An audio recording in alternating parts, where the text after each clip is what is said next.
জলবায়ু পরিবর্তনের প্রভাব মোকাবেলা এবং নারীর ক্ষমতায়নের লক্ষ্যে পাথরঘাটায় একটি গণশুনানি অনুষ্ঠিত হয়েছে। কমিউনিটি ভিত্তিক জলবায়ু সহনশীলতা এবং নারীর ক্ষমতায়ন কর্মসূচি প্রকল্পের আওতায় এই সভার আয়োজন করা হয়। এতে বিভিন্ন সরকারি দপ্তরের কর্মকর্তা এবং স্থানীয় নারী পুরুষরা উপস্থিত ছিলেন। বক্তারা সমাজে নারীর অংশগ্রহণ এবং উন্নয়নমূলক কাজে তাদের ভূমিকা তুলে ধরেন।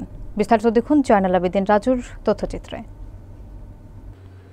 পাথরঘাটায় কমিউনিটি ভিত্তিক জলবায়ু সহনশীলতা ও নারীর ক্ষমতায়ন কর্মসূচি প্রকল্পের উদ্যোগে সেবাদাতা ও সেবা গ্রহণকারীদের নিয়ে একটি গণশুনানি অনুষ্ঠিত হয়েছে।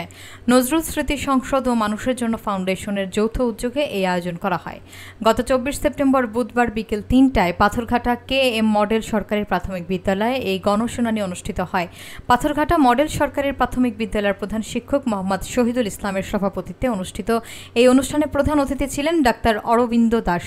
অনুষ্ঠান সঞ্চালনা করেন কোঅর্ডিনেটর নার্গিস পারভিন মুক্তা। বিশেষ অতিথি হিসেবে উপস্থিত ছিলেন উপজেলা সমাজসেবা অফিসার মহাসিন হোসেন, কাঁঠালতলী ইউনিয়ন পরিষদের দায়িত্বপ্রাপ্ত চেয়ারম্যান এবং চরদোয়ানী ইউনিয়ন পরিষদের প্যানেল চেয়ারম্যান আলমগীর হোসেন। প্রধান অতিথি তার বক্তব্যে বলেন, প্রাণী সম্পদ, মৎস্য এবং সমাজসেবা অধিদপ্তর যুব সমাজের বেকারত্ব ও দারিদ্র্য বিমোচনের জন্য কাজ করে যাচ্ছে। ভবিষ্যতে এই কার্যক্রম উল্লেখযোগ্য ভূমিকা রাখবে বলেও তিনি আশাবাদ ব্যক্ত করেন। গণশুনানিতে স্থানীয় নারী পুরুষ ও নেতৃবৃন্দ উপস্থিত ছিলেন। বক্তারা নারীর কাজের স্বীকৃতি এবং সমাজে তাদের উন্নয়নমূলক কাজকে এগিয়ে নেওয়ার উপর গুরুত্ব আরোপ করেন। 12 ধরনের ক্যাটাগরি আছে, ওই ক্যাটাগরির কোনটায় আপনাকে ডাক্তার ফেলাবে আমি জানি না। যদি ডাক্তার আপনাকে যেই ক্যাটাগরিতে ফেলাবে ওই ডাক্তার সিগনেচার করবে এবং উল্লেখ করে দেবে যে সে বাক প্রতিবন্ধী অথবা ঠ্যাং নাই প্রতিবন্ধী অথবা শ্রবণ প্রতিবন্ধী, কানে শোনে না। তখন আমরা ওইটা অনলাইনের মাধ্যমে আপনাকে একটা সুবর্ণ নাগরিক কার্ড তৈরি করে। আসলে বিভিন্ন অ্যানিমেলের বিভিন্ন একটা লেন্থ আছে। তা আমাদের গরুর ক্ষেত্রে যেটা হয় 21 দিন।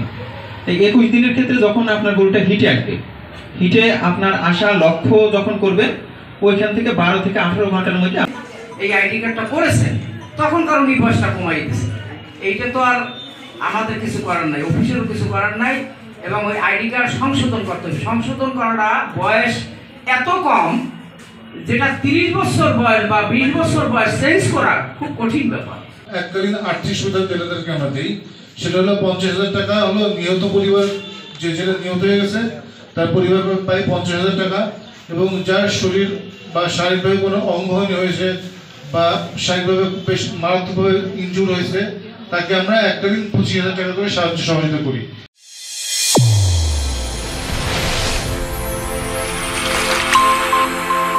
চ্যানেল A1 হৃদয়ের স্পন্দন।